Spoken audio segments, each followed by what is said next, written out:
Ajmer NSUI कार्यकर्ताओं द्वारा GCA college प्रांगण में महाराणा प्रताप की 450वीं जयंती पर माल्यार्पण और पुष्पांजलि अर्पित कर किया नमन। 29 मई 2025 को भारत मेवाड़ के महान राजपूत शासक महाराणा प्रताप की 450वीं जयंती मनाई गई। 9 मई 1540 को राजस्थान के कुंभलगढ़ में जन्मे महाराणा प्रताप को मुगल सम्राट अकबर के खिलाफ उनके अटूट प्रतिरोध के लिए याद किया जाता है, विशेष रूप से 1576 में हल्दी घाटी युद्ध के लिए।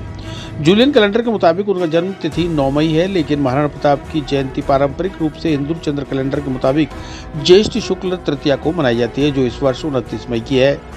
राजस्थान और भारत के अन्य हिस्सों में इस दिन प्रार्थना, जुलूस और सांस्कृतिक कार्यक्रम के जरिए महाराणा प्रताप के साहस और उनके राज्य के प्रति समर्पण का जश्न मनाया जाता है। मेवाड़ की गद्दी पर बैठने के बाद महाराणा प्रताप ने मुगल सम्राट अकबर के अधिकार को स्वीकार करने से इनकार कर दिया। स्वतंत्रता के कट्टर समर्थक उन्होंने अपना अधिकांश शासनकाल अरावली की पहाड़ियों में बिताया, जहां उन्होंने मुगल प्रभुत्व का विरोध करने के लिए गोरिल्ला युद्ध का नेतृत्व किया। उदयपुर, चित्तौड़ और आसपास के क्षेत्र पर शासन करने के बावजूद उन्होंने समर्पण की बजाय संघर्ष का रास्ता चुना और राजपूत वीरता और लचीलेपन के स्थायी प्रतीक बन गए। आज उनकी जयंती के अवसर पर सम्राट पृथ्वीराज चौहान राजकीय महाविद्यालय परिसर में लगी महाराणा प्रताप की प्रतिमा के समक्ष एनएसयूआई छात्र संगठन के पदाधिकारी और कॉलेज के भूतपूर्व छात्रों, नेताओं व कार्यकर्ताओं ने पुष्पांजलि अर्पित कर उन्हें नमन किया और उनके बताए हुए शौर्य वीरता के मार्ग पर चलने का संकल्प लिया। इस अवसर पर छात्र नेता व पीसीसी सचिव डॉक्टर सुनील लारा ने उपस्थित युवाओं को कहा कि महाराणा प्रताप से सीख लेनी चाहिए कि कभी भी अपने लक्ष्य से पीछे न हटें, घबराएं नहीं, स्वाभिमान और साहस के साथ लक्ष्य को हासिल करने के लिए प्रयत्नशील रहें। यही सीख हमें महाराणा प्रताप ने सिखाई। उन्होंने अपने जीवन में कई तरह की कठिनाइयों के बीच कभी भी मुगल सल्तनत के सामने हार नहीं मानी और जीत हासिल की।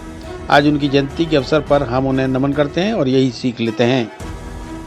आज महाराणा प्रताप एक ऐसी शख्सियत जिसके नाम की जरूरत नहीं, ऐसे महान शख्सियत की आज हम लोगों ने 485वीं जयंती को ज्येष्ठ शुक्ल में यहाँ आज मनाई है राजकीय महाविद्यालय के प्रांगण में।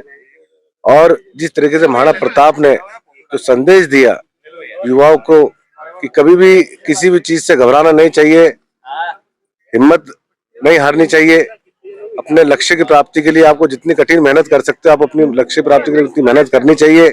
और आज उनके जो नक्शे कदम पर जो उन्होंने कार्य किए, आज हमने उनको याद किया है, संगोष्ठी की और उनके विचारों पर चलने के लिए हमने प्रण लिया और हम उनकी जयंती पर एक बार पुनः वापस उनको सच्ची श्रद्धांजलि अर्पित करते हैं और उनके नक्शे कदम पर चलने के लिए युवाओं को हम ज्यादा से ज्यादा प्रेरित करने की कोशिश करेंगे। महाविद्यालय अजमेर में महाराणा प्रताप की प्रतिमा पर हमने माला व फूल अर्पित कर महाराणा प्रताप की जयंती बनाई है। जिस प्रकार महाराणा प्रताप ने हमें एक सीख सिखाई है कि अपने सभी मान से बढ़कर कुछ नहीं, महाराणा प्रताप के हमें नक्शे कदमों पर चलना चाहिए।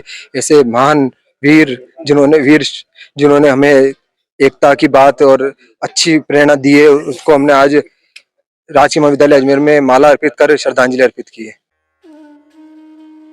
चिरंजीवी भव भाग 1 7 चिरंजीवियों के रहस्य की वैज्ञानिक खोज करें। नरेश राघानी मधुकर की चिरंजीवी भव विज्ञान कथा और पौराणिक कथाओं का एक असाधारण मिश्रण है, जो आपको प्राचीन हिंदू पुराणों के माध्यम से एक रोमांचकारी यात्रा पर ले चलेगी। हिंदी और अंग्रेजी में उपलब्ध है। अपनी कॉपी आज ही बुक करें।